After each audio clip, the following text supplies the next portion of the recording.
Day 9, part 9. So, for those of you who are interested, I did go to my hometown or my old hometown last night and uh, didn't see any relatives that I didn't know about. So, very uneventful. But anyway, back to what is important. So, one of the things that I did do when I was discovering all of this information and it was coming all in, and once I started reaching out to these relatives, these newfound relatives, and getting shot down, I had nowhere else to turn. So I hired a genealogical investigator, a company called The Investigator.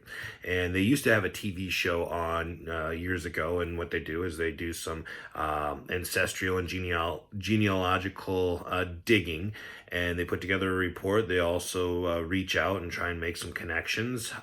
So they did reach out to Heather, as well as I believe her children, just to talk, just to try and find out a little bit of information. But anyway, they put together this report, and they said without a shadow of a doubt that Howard Jacobson is my father based on their findings. And I think that that was probably what led to Heather suing me, was the fact that I had hired this private investigator, and this investigator had reached out to her, not only her but her children, and she didn't want that, so she wanted me to stop. Which, okay, I guess I understand. But what are you running from? But the one thing that I looked at when she sent me that lawsuit was, this is exactly what happened with my mom.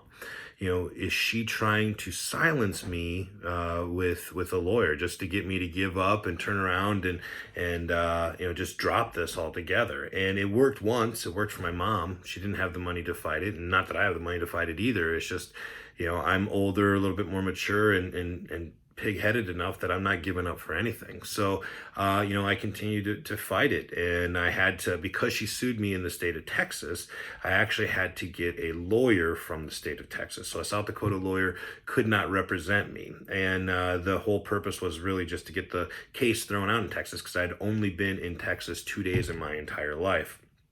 And that was for a hunting event. So eventually this thing went on for 5, 6 months. And the crazy thing is, her lawyer actually provided me with most of the information that I got for evidence. So she had it, which is just unreal crazy. She had a lot of the letters that I have now for evidence. Again, who keeps that stuff?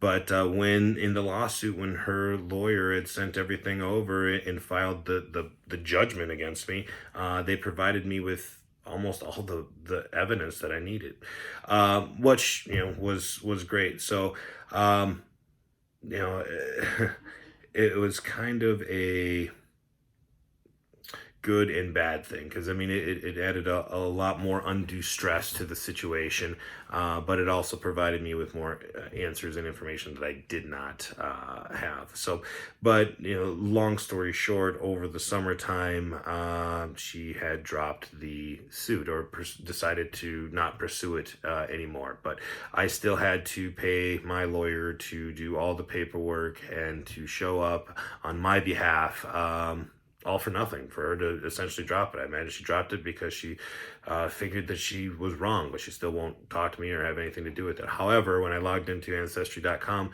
yesterday, I see the last person that looked at my family tree was actually her. So interesting. But anyway, I will post the article from what the investigator found, as well as the information from the lawsuit for my evidence for today. So thanks for following. Hope this again is interesting to you guys. But I'll keep posting. But hope you have a good day, and I promise you it gets really good.